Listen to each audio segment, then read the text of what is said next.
Greetings, greetings, greetings. I had to take that call. I had to take the call. And I did pause the recording, but it disappeared. So it looks like I'm going to have to upload two videos, part one and part two. That is all good. It is all good. We don't mind. So, causes. What was I saying? Causes. First of all, early life experiences. For those that are just clicking on this one, my qualification is cognitive behavioral therapist. Been doing it since 2013. I enjoy it. Today's video, as you probably can see on the title, is part two of self-compassion. Self-esteem, sorry. I love self-compassion. I'm going to do a separate video on that. But what it is we're looking at the causes, we're looking at what it is, the causes, and solutions, things that we can do to raise if we have low self-esteem. It's coming from a low self-esteem perspective. Thank you for joining me. If you haven't already, you can click this like, watch the other video first maybe. You may want to pause now and watch the other video, come back to this one. Click the like button, click the like button. I think it's like a thumbs up. Click your bell notifications, make sure it's on, so any videos I've got, I'll upload quick. You'll get them straight away. So for my YouTube peoples, thank you for plugging in. Subscribe if you haven't already. Okay.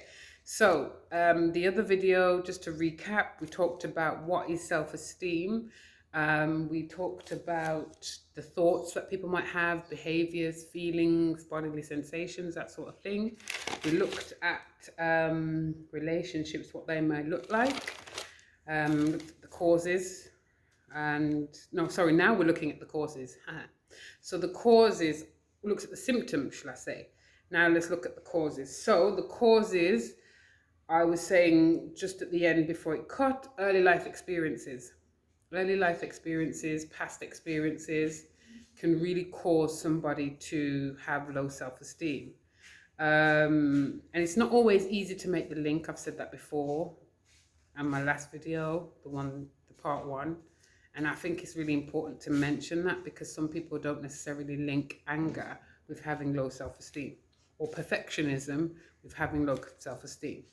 So I'm just going to go for a list from early life experiences that people might have experienced, hence their low self-esteem. Rejection. Being rejected by a father, not treating us, I say because whether it's emotional rejection, feeling loved or not feeling loved by, it could be physical rejection, don't want to see, don't really want to pay attention to.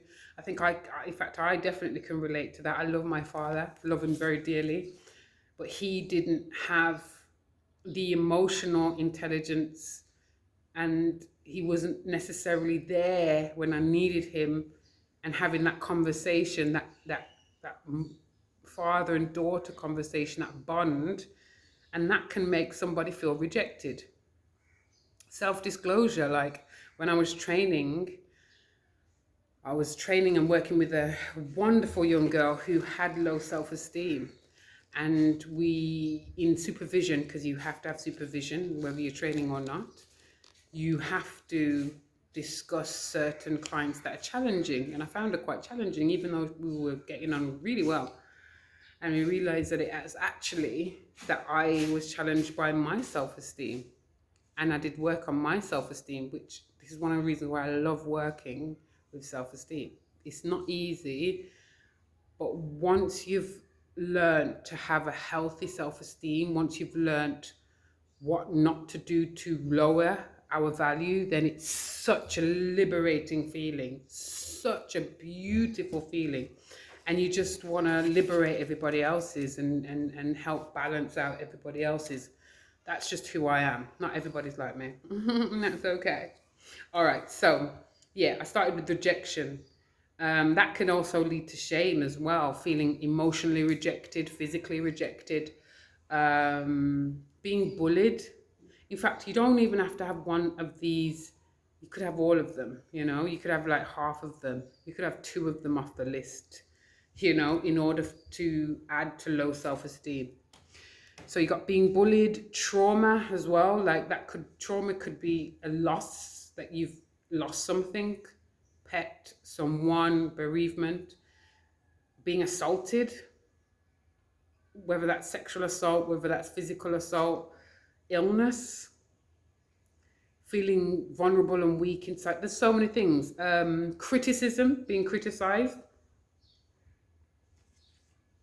That can move on to being bullied and having criticisms through the bullying, or being criticized by your doctor, not your doctor, your teacher, sorry. Anyone, it could be your doctor. Shoot, not all doctors are great.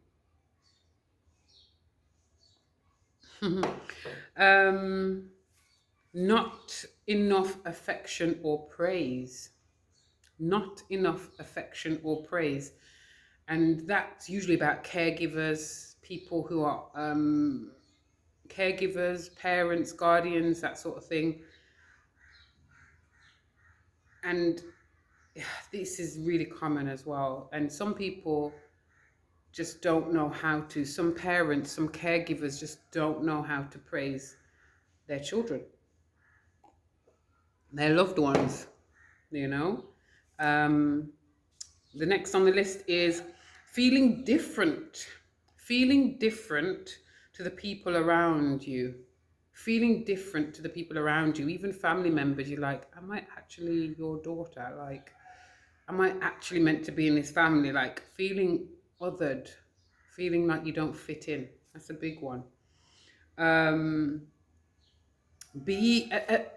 early life experience, being given unrealistic expectations.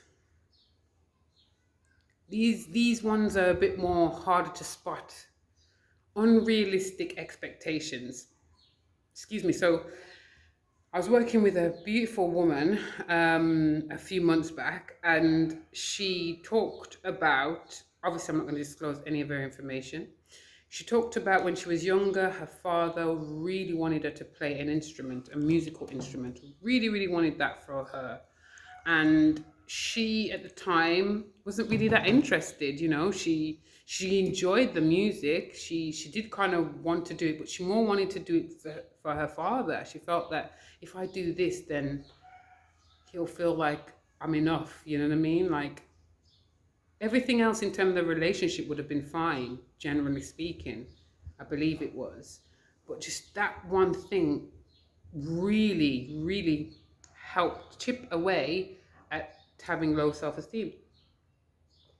And it doesn't mean, because what we try to do when we're traumatized by experiences in life, we try to normalize it. And that's just a coping mechanism. Like, I know he loved me, because why would somebody get so angry, or why would he treat me in a particular way if, he didn't love me? And that's, and that's another thing as well. Like, some people's idea, I'm not saying that she was wrong, I'm just saying, as a side note, some people's idea of what love is a bit skewed. I remember someone saying once they got their car smashed up, the car, well, the windscreen, and this person was very angry. And then the comment was made, the partner of that person who smashed up the car said, that's how I know they love me. That's how I know they love me, when they get really angry and they start to behave in a particular way. And no disrespect to that person, but that's not love. That's not, love shouldn't be painful. Some people associate love with pain. And even though when we're in love, or when we love somebody, pain definitely can be a factor, it doesn't equal it. All right, so let's go back to the list. Parents having low self-esteem, that's another one. That's a big one that people might miss as well.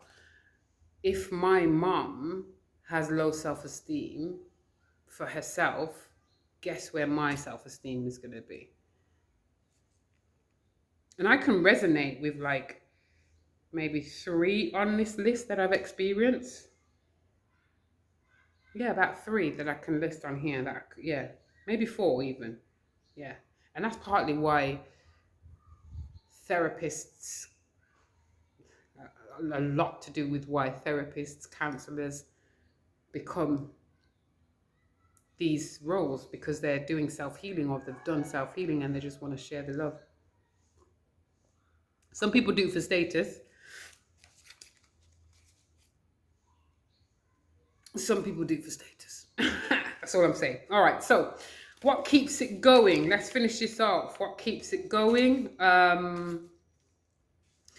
In cognitive behavioral therapy, we look at something called rules for living, and I'm just going to break it down really quickly.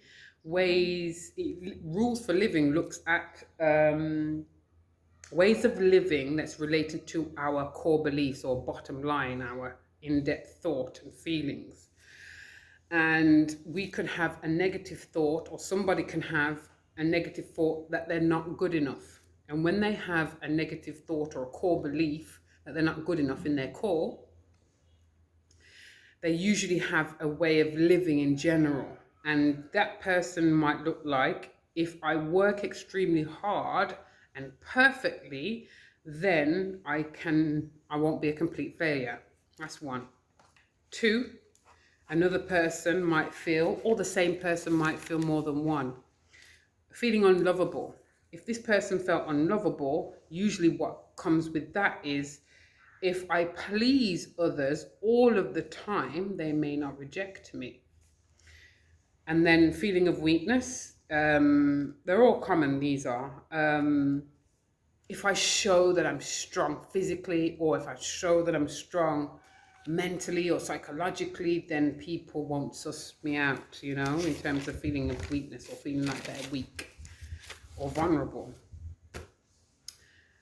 What comes from these unhelpful bottom lines or core beliefs, that we like to call them core beliefs in cognitive behavioral therapy? There are safety behaviors that come with it.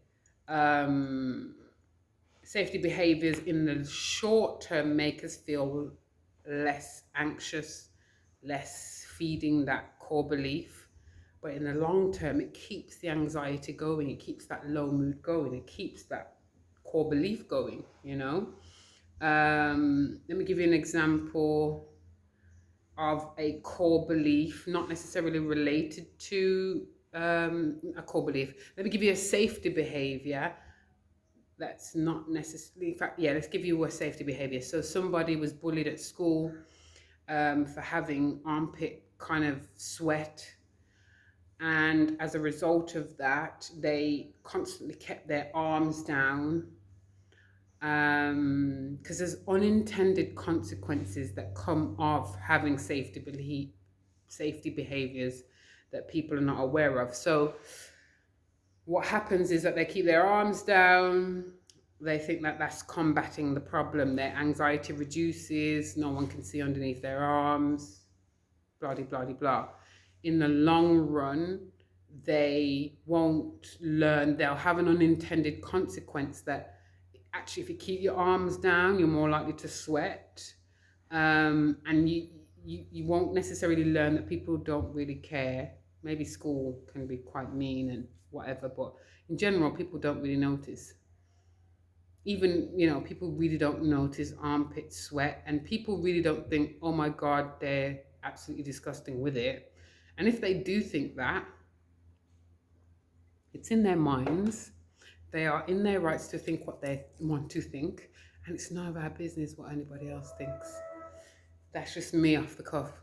But what we would do in therapy is look at how maybe they might think of other people with it, or how, if they're quite critical of others as well, or, just do a survey of a picture of you with some armpit sweat and just give it out to 100, not even 100 people, like 15 people, and see what they notice. Ask them some questions while looking at it. That's a behavioral experiment that you could do. because that's part of working on increasing healthy levels of self-esteem. Do little behavioral experiments for yourself that disproves this core belief that you might have, or these negative self values and opinions of self. Okay. Building self-esteem. So that's a little bit of a behavioral experiments can help build healthy self-esteem. And usually you do that with a therapist, because it can be quite scientific the way you do it, because you're seeing the world through having low self-esteem. Whereas if you're working with a therapist, it can be a bit more bird's eye view, a bit more objective, and a qualified one, or a very, very well recommended one by more than one source. Because this is people's lives. You have to make sure, any therapist, professional worker has to make sure that they're ethical. They have to make sure they're integral. You know, you're working with vulnerable people. You have to make sure that you have a level of, you know, like even self regulation. Like, I can't, if I don't feel well in myself, emotionally and mentally, I wouldn't be working with people. I just wouldn't, because I need to make sure that I'm looking after myself first to then be able to help others. It's so unethical. People that do that, just no, no, hell to the no. Qualified or not qualified. In fact, you shouldn't be working with people when you, but yeah, no. All right, so behavioral experiments, like I was saying, doing a little survey. You can test out your automatic negative thought about self. You can do some work with your cognition and way you think about yourself. You can reduce safety behaviors, um, reducing the self-defeating behaviors as well. That's your behavioral experiments type stuff. Thought records are really good to help challenge the unhelpful thinking styles about self-esteem, about self-evaluation. A positive notebook can work, self-compassion activities. Oh my goodness, these are just some of the things that you could do. One of my videos talked about gratitude, and that can be part of raising your self-esteem. That can be. But we also know, and I've said this, that gratitude can actually add to make you feel worse, because it can make you think that actually, you know, you're not grateful. And when you're being grateful with the things that you have around you, it doesn't mean that you're not being grateful. It doesn't mean that you're not being grateful. It means that you're just being mindful of what you have, and being present with what you have, even though you feel like pants, you know? Anyway, listen, I'm going to leave it there, because that is what I wanted to talk to you guys about today, this Sunday. Again, I'm going to say click that thumbs up button first of all. Send me a comment, send it to share it out. Send me a comment if you have any comments in general or specifically. It'd be good to get some specifics. Share it to anybody that you think is going to benefit from this information, benefit from this knowledge.